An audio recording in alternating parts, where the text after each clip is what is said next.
The morning sun shone through the big windows of New Seoul Trading Station. People and aliens walked around buying and selling things from different worlds. The air smelled like spices and metal, and something sweet that came from the blue aliens, who sold fruit. Commander Hyunwoo Kim stood near the main plaza watching everything.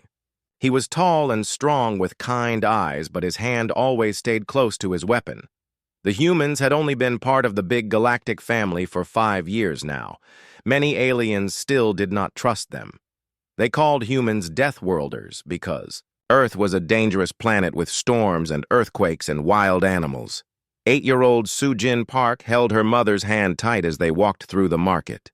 Her eyes were wide with wonder at all the strange sights. There were tall purple aliens with 4 arms selling shiny crystals. Small, furry creatures with big ears offered steaming bowls of soup that glowed green.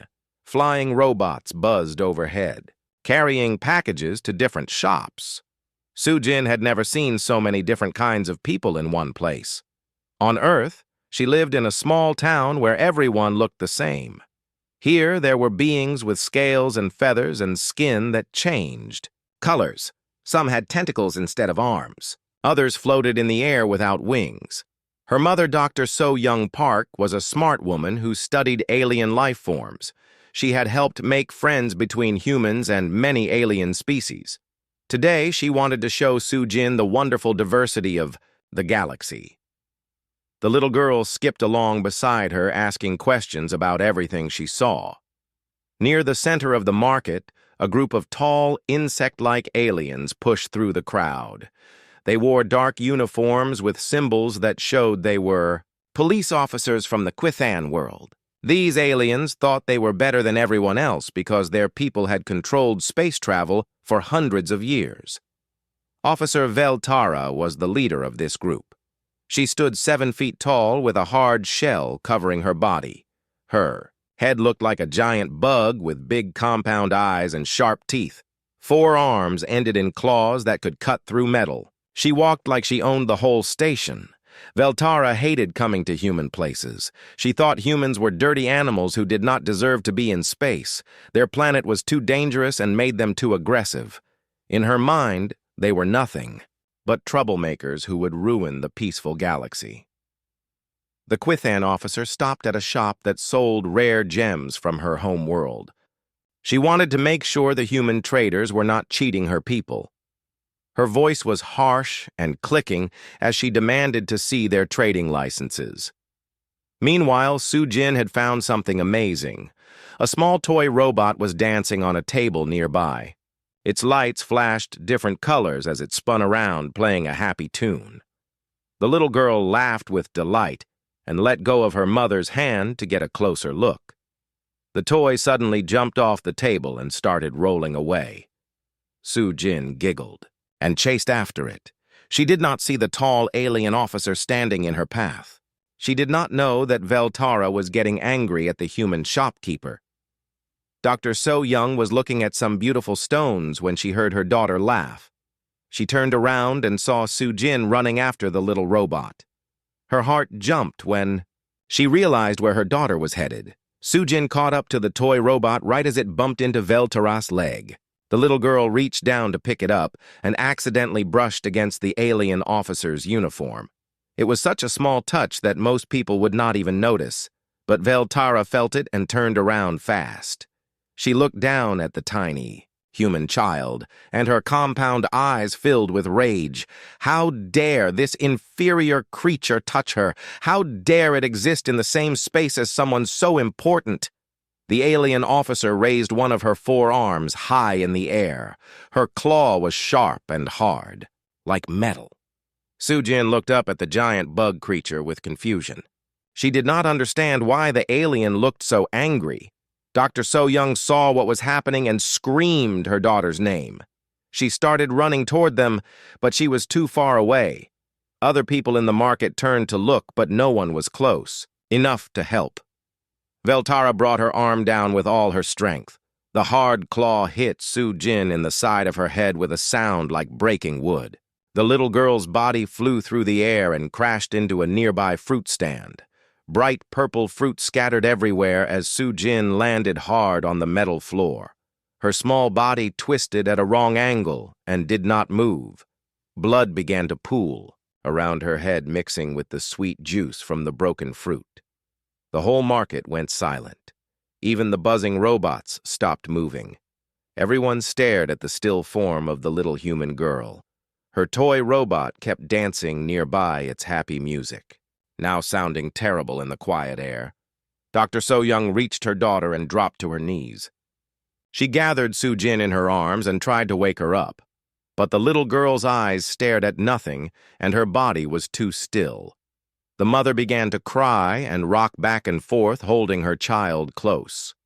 Veltara stood over them without any feeling of sadness or worry. She clicked her teeth together in a sound that meant she was pleased with herself. To her, this was just what happened when lower creatures got in the way of their betters.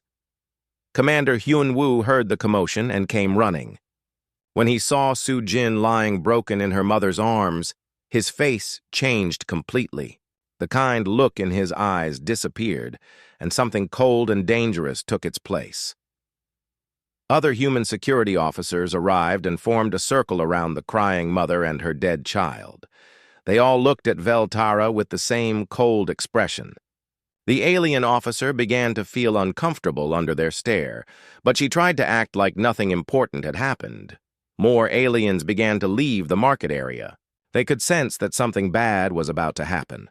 The humans were known to be protective of their families. Everyone had heard stories about what humans did to protect their young on their dangerous home world. Veltara spoke to the crowd in her clicking voice. She said the child should have watched where she was going. She said this was what happened when primitive species tried to live among civilized beings. She showed no shame or regret for what she had done. The humans did not answer her words, they just kept staring with those cold eyes. Dr. So-young continued to hold her daughter's body and cry. The sound of her grief echoed through the now empty market, like a warning of things to come. News of what happened began to spread through the station, and then out to the human worlds beyond. A child had been killed for no reason except the cruelty of someone who thought humans did not matter. The galaxy was about to learn how wrong that thinking was. The news about Su-Jin Park spread faster than anyone could have imagined. Every human communication device in the galaxy showed the same terrible picture. A small girl with bright eyes and a happy smile looking at the camera. Below her face were the words that made every human heart burn with anger. 8-year-old Su-Jin Park was murdered by alien officer Veltara on New Seoul Station. The killer showed no regret and called humans inferior creatures. Captain Jin-Ho Lee was commanding his big warship called Indomitable when the message reached him. He was a tough man with scars on his face from many battles. His ship was patrolling the edge of human space looking for pirates and smugglers. When Jin-Ho saw the video of what happened, his hands gripped his command chair so tight that the metal bent. Around him, his crew stopped their work and watched the footage. Nobody spoke, but their faces all showed the same cold fury. The captain stood up slowly and walked to the communications center. He sent out a message to every human ship in the area. His voice was calm, but underneath was something deadly. All ships returned to base immediately. Emergency gathering of the fleet. Priority Alpha orders from Earth Command. On Earth itself, the leaders of humanity met in a big room deep underground. Admiral Mireille Song sat at the head of a long table surrounded by generals and admirals and politicians. She was a small woman, but her eyes held the wisdom of someone who had seen many wars. The room was filled with anger, but it was cold, anger, not hot rage. These were people who knew how to turn fury into action. They had spent their lives protecting humanity, and now one of their children was dead. General Taemin Choi slammed his fist on the table, making coffee cups jump. His face was red with emotion as he spoke. That monster killed a baby and felt nothing about it. She stood over Su-Jin's body and called us animals. This cannot stand. Around the galaxy, humans began acting strange. The friendly traders who always smiled became quiet and distant. Human scientists stopped sharing their research with alien partners. Diplomats canceled meetings and went home to their ships. The alien ambassadors on Earth started getting worried phone calls from their governments.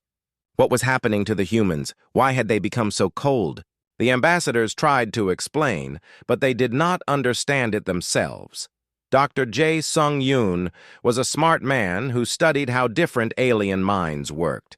He lived on a research station far from Earth where he could think clearly. When the news about Soo-jin reached him, he knew exactly what was happening. He sent a message to the human leaders explaining the situation. His voice was sad but certain as he spoke to the camera.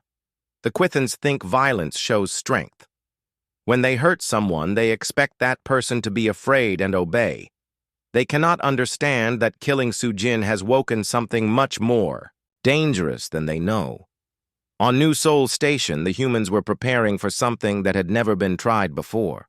Engineer Bo-ram Kim worked day and night changing the station's computer systems. Her fingers moved over control panels like a musician playing a song. Bo-ram was making the station into something new.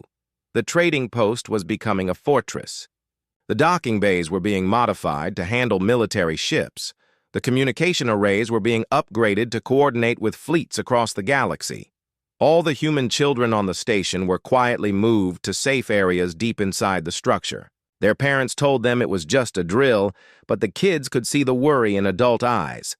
Something big was coming, and everyone knew it. Ambassador Dong-hyun Park was Soo-jin's grandfather. He was an old man with white hair and kind eyes that now held depths of grief. He had spent years building friendships between humans and aliens. Now he had to deliver a message that would destroy much of that work. The old diplomat stood before the Galactic Council in their great chamber. Representatives from hundreds of worlds filled the curved seats looking down at him. Most expected him to ask for help or beg for justice. Instead, his voice was steady and cold as winter when he spoke. The Council has 36 hours to give us Officer Veltara for trial under human law. If she is not handed over, humanity will understand that the lives of our children mean nothing to galactic society. The chamber erupted in shocked voices. Never before had one species demanded anything from the entire council. The Quithans laughed at what they thought was a joke. How could one small species threaten the combined might of the galaxy? But older aliens who had been in space longer began to feel worried. They remembered stories about human history, how these creatures had fought terrible wars on their dangerous world, how they had survived when everything tried to kill them. The council speaker was a proud alien named Zekthara. His people had ruled space politics for 1,000 years. He stood up and spoke in a voice full of scorn. Minor species do not give orders to their superiors. The Quithan officer acted within her rights. This matter is closed. Ambassador Park nodded, slowly, as if he had expected this answer. He touched a small device on his wrist and sent a coded message to Earth. Then he looked around the chamber one more time. You have made your choice. Now you will learn what it means to wake sleeping giants. Across human space, the military was moving. Ships that had been scattered across dozens of systems began gathering at secret locations. Soldiers who had been on leave rushed back to their units. Factories that made peaceful goods switched to producing weapons and ammunition. The humans had been quiet members of galactic society for 5 years. They traded fairly and followed the rules and tried to make friends. But underneath that peaceful surface was something that most aliens had forgotten. Humans came from a world that tried to kill them every day. They had learned to survive by being smarter and tougher and more determined than anything that hunted them. They had chosen civilization over conquest, but that choice came with conditions. Now those conditions had been broken.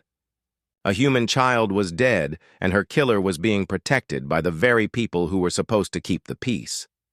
The galaxy was about to remember why Earth was called a death world. The awakening had begun. The Galactic Council thought the humans were bluffing. Council Speaker Zek Thara sent back a message that was full of insults and threats. He said minor species should know their place. He said the Quithans would protect Officer Veltara, and there was nothing humans could do about it. The killer was moved to the Quithan homeworld and hidden in their strongest fortress. This planet was surrounded by space stations with big guns and energy shields. The Quithans believed their technology was far better than anything humans could build. Admiral Mireille Song stood on the bridge of her command ship, looking out at the biggest human fleet ever assembled. 300 ships of all sizes floated in space waiting for her orders. Destroyers and cruisers and the massive dreadnought carriers that held thousands of fighters. Her voice was broadcast to every human world as she spoke to the fleet commanders. They think we are animals pretending to be civilized. They believe our sadness makes us weak. Today we show them what real monsters look like when you hurt our children. The human attack began in a way that shocked every military expert in the galaxy. Instead of charging straight at the Quithan home world, the human ships appeared everywhere, at once. They came out of hyperspace at dozens of different locations throughout Quithan territory, but this was not the brutal assault the aliens expected. Captain Jinho Lee had planned something much more clever. The human ships began destroying military targets while carefully avoiding any place where civilians lived. Communication satellites were blown apart by precise missile strikes. Supply ships carrying weapons and fuel were captured or destroyed. Space stations that coordinated the Quithan defense network went dark one by one. The humans had studied their enemy for years. They knew exactly where to hit to cause the most damage. Within hours, the mighty Quithan military was cut into pieces that could not talk to each other or work together. On the Quithan homeworld, panic was spreading through the government buildings. General Kekthar tried desperately to coordinate a defense, but half his communications were jammed and the other half were sending false information planted by human hackers. The human cyber warfare team was led by a young woman named Yu Jin Kang. She was small and quiet, but her mind worked faster than any computer. From her hidden base, she directed electronic attacks that turned Quithan technology against itself. Defense computers began targeting their own ships. Navigation systems sent fleets to empty space instead of battle zones. Even the fortress protecting, Veltara found its sensors showing false readings that made the guards jump at shadows. Lieutenant Suho Park led a small team of human soldiers toward the surface of the Quithan home world. He was not related to little Su Jin, but like every human, he carried her death as a personal mission. His team moved through space in a ship designed to be invisible to alien sensors. The humans had learned much about stealth technology by studying animals on their dangerous home world. Their ships could hide like a tiger in tall grass or move silent as a shark through dark water. The Quithan sensors that should have detected them saw nothing. Suho and his team landed in a forest outside the capital city. They moved through the alien trees like ghosts wearing special suits that bent light around them. Their enhanced genetics and training on Earth made them perfect hunters in any environment. Back on New Sol Station, Commander Hyun Woo was doing two jobs at once. He kept order among the remaining aliens on the station while secretly helping coordinate the hunt for Veltara. His security network had grown into something much bigger with human agents throughout the galaxy. The aliens on the station were scared and confused. They had never seen humans act this way before. The friendly traders and diplomats had become cold strangers who watched everything with dangerous eyes. Many aliens packed their belongings and left as quickly as possible. Dr. So-Young Park sat beside her daughter's grave in the station's memorial garden. The broken mother had become a symbol of human grief. Her quiet dignity was more powerful than any weapon or threat. When alien reporters tried to interview her about the war, she simply pointed to Su Jin's grave marker and spoke in a whisper. She wanted to be a teacher when she grew up. She loved to help other children learn new things. Now she will never get that chance. The reporters went away feeling ashamed. They began to understand that this was not just about politics or territory. This was about a species that loved their children so much they would fight the entire galaxy to protect them. The Quithan military was falling apart under the human assault. Their ships were scattered, and their communications were compromised. Worse yet, they were starting to realize that the humans were much better at war than anyone had imagined. The creatures they had dismissed as primitive animals were using tactics and technology that surpassed anything the Quithans had seen. Every move was calculated and precise. Every strike hit exactly where it would cause the most damage. On the homeworld itself, Lieutenant Suho's team had reached the edge of the capital city. The Quithan guards were running around in confusion as their sensors reported human attacks that were not really there. The electronic warfare was working perfectly. Suho looked through his scope at the massive fortress where Veltara was hiding. It was built like a mountain with walls of metal and energy barriers that could stop any normal attack. But the humans were not planning a normal attack. The young officer touched his communication device and sent a coded message back to the fleet. His voice was calm and professional as he spoke. Target acquired. Ready to begin final phase. The child killer will not escape justice. In space above the planet, Captain Jinho Lee received the message and smiled for the first time since hearing about Su Jin's death. The hunt was almost over. Soon the monster who had murdered an innocent child would face the consequences of her actions. The Galactic Council was receiving panicked messages from dozens of worlds. Human fleets had appeared near any planet whose government had voted to protect Veltara. The humans were not attacking these worlds, but their presence sent a clear message. Anyone who protected child killers would be considered an enemy of humanity. Hunt was entering its final stages, and the galaxy was learning a terrible lesson about what happened when you hurt a human child. The sky above the Quithan homeworld burned with the light of dying space stations. Captain Jinho Lee's fleet had destroyed every orbital defense platform with surgical precision. The mighty fortresses that had protected the planet for centuries were now nothing but glowing debris falling through the atmosphere. But the human attack was careful and controlled. Every shot was aimed at military targets only. The civilian cities below remained untouched. The message was clear. Humanity's war was with those who had protected a child killer, not with innocent people. In the deepest bunker beneath the capital, City Officer Veltara shook with terror. The proud alien who had casually murdered Sujin Park was now a frightened creature hiding in the dark. Her compound eyes darted around the reinforced walls as if human soldiers might appear at any moment. The elite Quithan guards around her were just as scared. They had heard the reports from above.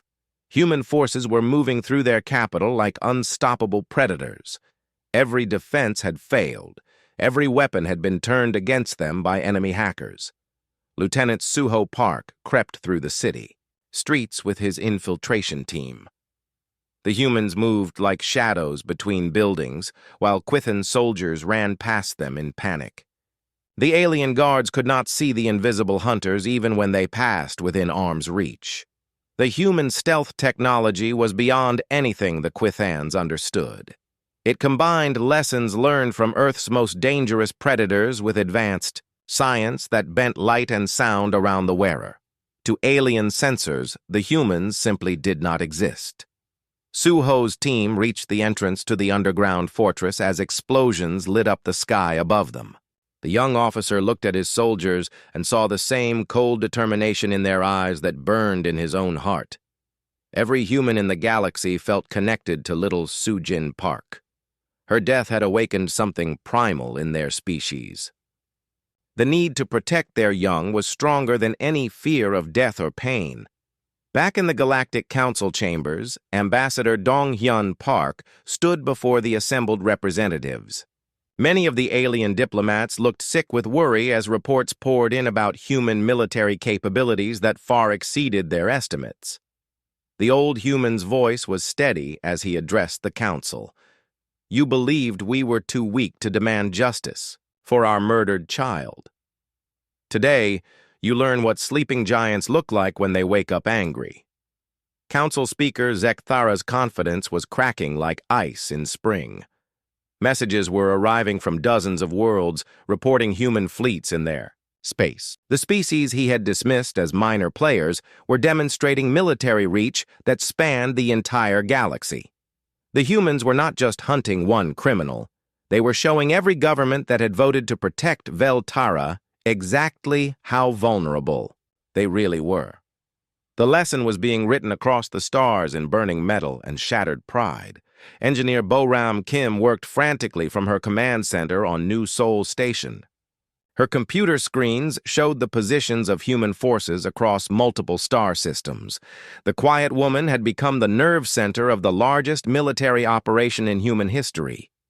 Her modifications to the station's systems allowed her to coordinate supply lines and communications for fleets operating hundreds of light years apart.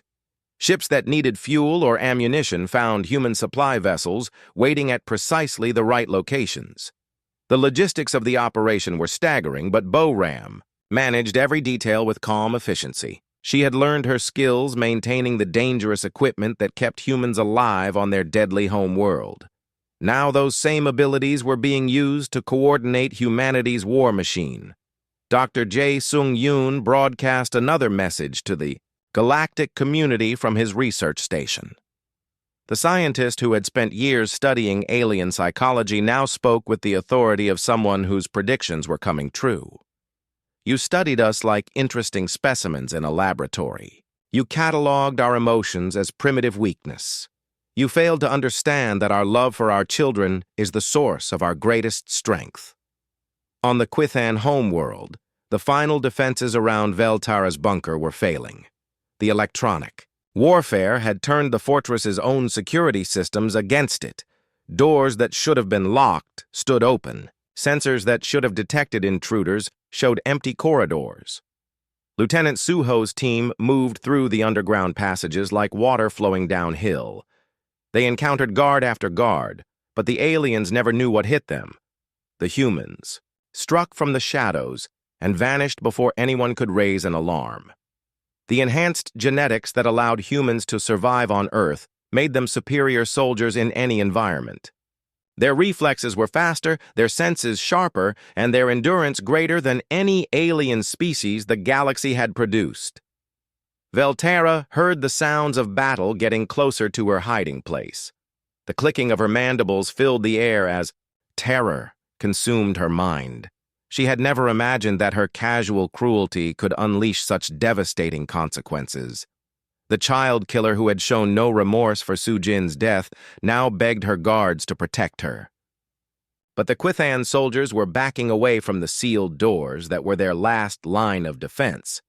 They could hear something moving in the darkness beyond, and it did not sound like anything they wanted to face. Captain Jin-Ho Lee watched the final assault begin from his command ship. The old warrior felt no joy at the coming victory, only grim satisfaction that justice would finally be served. The galaxy needed to understand the price of harming human young. The bunker's blast doors exploded inward as human breaching charges turned solid metal into flying fragments. Through the smoke and fire came Lieutenant Suho and his team, moving with deadly purpose. The Quithan guards tried to fight, but they were facing predators from a world that had shaped humanity through millions of years of survival. The brief battle was more like a natural disaster than a military engagement. When the shooting stopped, Veltara found herself alone with the humans who had crossed the galaxy to find her. The alien officer who had thought herself superior to all other life forms now cowered before creatures she had dismissed as animals.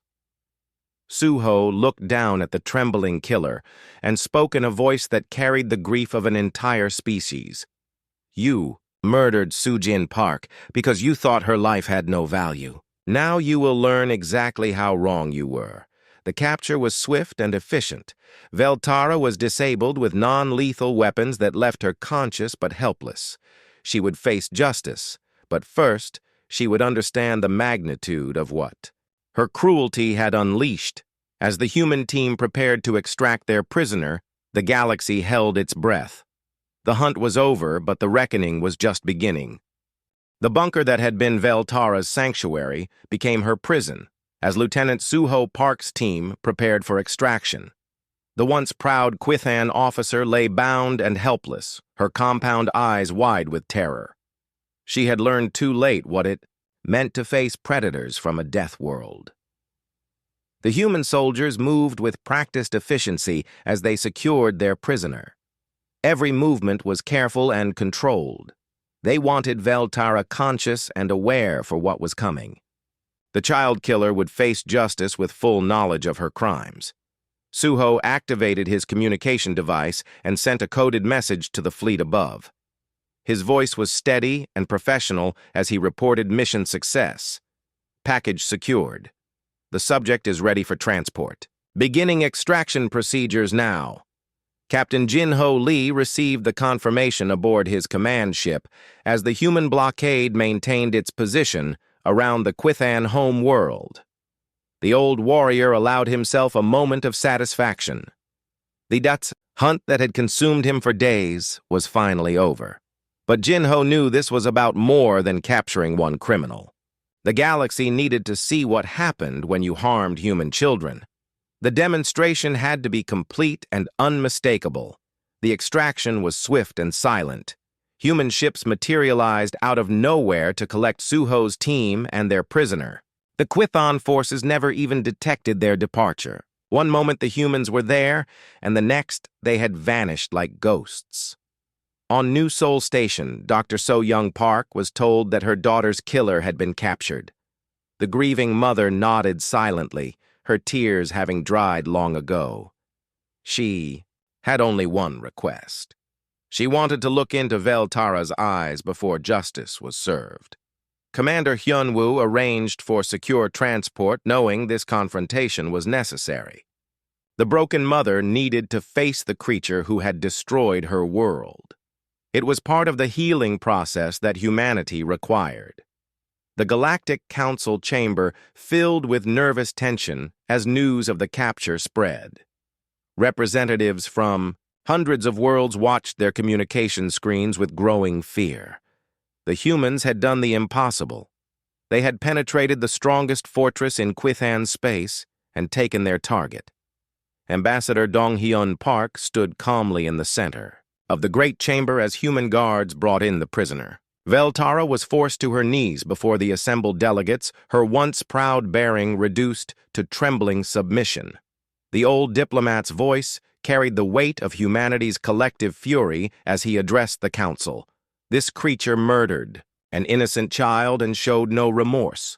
Your council chose to protect her rather than deliver justice. Today you witness the consequences of that decision.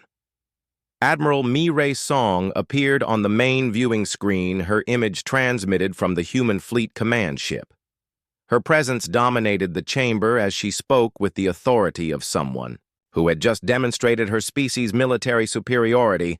Officer Veltara killed Soo-Jin Park in cold blood. She called humans inferior creatures as she stood over the body of a murdered child. The galaxy has chosen to protect child killers rather than innocent victims. The alien representatives shifted uncomfortably in their seats. Many had voted to give Veltara sanctuary, thinking the humans were too weak to challenge the decision. Now they faced the terrifying reality of their mistake. Dr. So-Young Park entered the chamber escorted by human soldiers. The quiet dignity of the grieving mother was more powerful than any weapon or threat. She walked slowly toward the bound prisoner, her eyes never leaving Veltara's face. The chamber fell silent as the two beings faced each other. The mother of a murdered child and the creature who had destroyed everything she held dear. The contrast could not have been more complete. So-Young looked into Veltara's compound eyes, searching for some sign of understanding or remorse. But she saw nothing except alien features that held no comprehension of human love or loss. The killer had no concept of what she had taken away. The execution was carried out with swift efficiency. There were no speeches or ceremonies. Justice was served in the same direct manner that humans approached every important task. Veltara's head was severed from her body and placed before the council as a warning. The symbolic act sent a clear message throughout the galaxy. Humanity would not tolerate threats to their young regardless of political consequences or diplomatic pressure. The price for harming human children had been paid in blood and fear. Council Speaker Zekthara stared at the grisly trophy, his own confidence finally shattered. The species he had dismissed as primitive animals had just demonstrated capabilities that exceeded anything in galactic history. These were not the creatures he had imagined.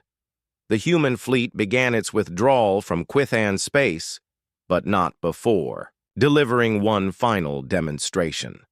The disabled orbital platforms were precisely destroyed, their debris forming a permanent ring around the homeworld that would remind everyone of this day. Captain Jin-Ho Lee watched the destruction from his command bridge. The burning wreckage would orbit the planet for thousands of years. Future generations of Quithans would look up at the night sky and remember what happened when humans were pushed too far. Back on New Sol Station, the memorial garden where Su-Jin was buried became a pilgrimage site for humans throughout the galaxy. They came to honor the child whose death had changed everything. Her grave marker bore simple words that carried infinite meaning. Su-Jin Park, age 8. She wanted to be a teacher. Commander Hyun-woo ensured the memorial remained peaceful, understanding its importance to human healing. The little girl had become a symbol of innocence, destroyed by casual cruelty. Her memory would protect future generations of human children. The galactic community began adapting to their new reality. The species they had dismissed as junior members were now recognized as apex predators who had chosen civilization over conquest. That choice, however, came with conditions that had been written in blood across the stars. Trade agreements were renegotiated with terms far more favorable to humanity. Scientific collaborations resumed, but now with humans as equal partners rather than subordinates. The aliens who had competed to exclude humans now competed for their friendship and alliance. Engineer Bo-Ram Kim found herself promoted to head of the new Human Defense Network. Her skills in coordination and logistics made her invaluable in maintaining humanity's expanded military presence throughout the galaxy. Dr. Jae Sung-yoon's study of human protective instincts became required reading for all alien diplomats and military officers. His work helped other species understand that humanity's emotional bonds were not weakness, but the foundation of their greatest strength. The severed head of Veltara remained on display in the council chamber, a permanent reminder of the consequences of harming human young. The galaxy had learned that some lines should never be crossed. Justice had been served, but the real victory was the protection it guaranteed for future generations. No human child would ever again face the casual cruelty that had ended Su-Jin Park's young life. The severed head of Officer Veltara sat in the center of the Galactic Council chamber like a dark monument to human fury. The alien representatives stared at the grisly trophy with a mixture of horror and fascination. Many species were finally understanding the true nature of the creatures they had so carelessly admitted to their galactic community. The chamber that had once echoed with arrogant dismissals of human concerns now filled with nervous whispers and fearful glances. The Deathworlders had proven themselves to be exactly what their name suggested. Apex predators who had been playing at civilization until someone threatened their young. Ambassador Dong-hyun Park stood before the silent assembly, his aged face showing the grief that had driven his species to war. Su-Jin's grandfather had lost the most precious thing in his world, but his sacrifice had changed the fate of every human child in the galaxy. The old diplomat's voice carried quiet authority as he addressed the council one final time. Su-Jin Park was 8 years old. She wanted to be a teacher when she grew up. She loved helping other children learn new things. Her only crime was existing in the same space as someone who viewed her life as worthless. The response from the galactic community was immediate and unprecedented. Species after species rose to formally apologize for their role in protecting Veltara. Their representatives stumbled over words as they tried to distance themselves from the disastrous decision that had unleashed human wrath. The Quithans sat in stunned silence, their delegation reduced to trembling shadows of their former arrogance.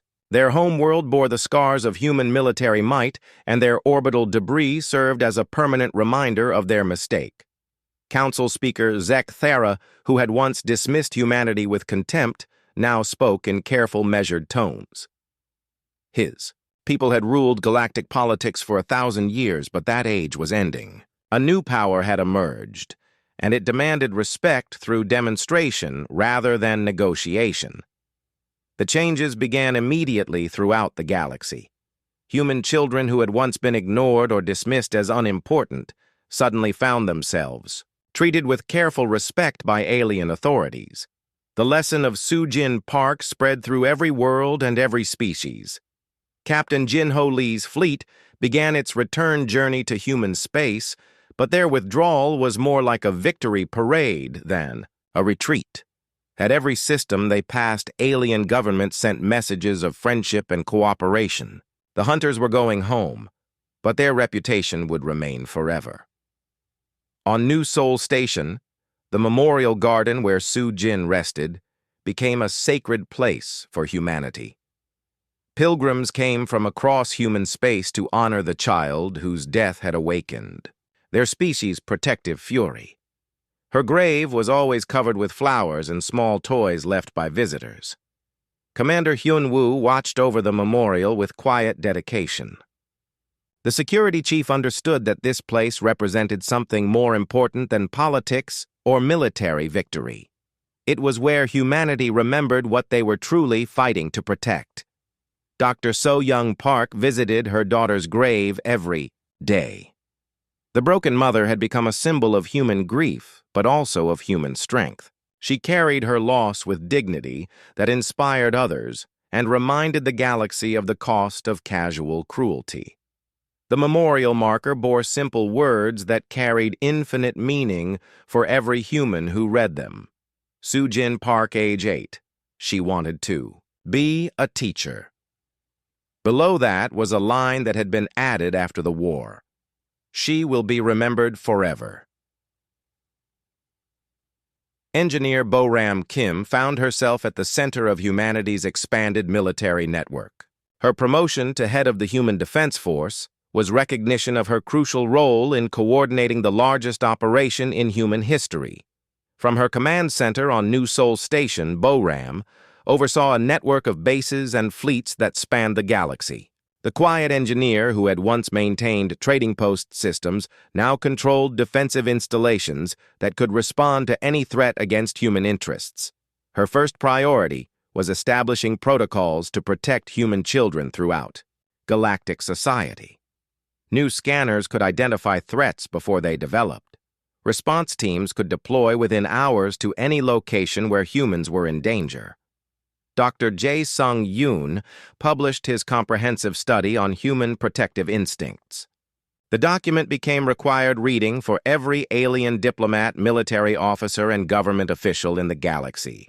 Understanding humanity was no longer optional for species that wanted to survive.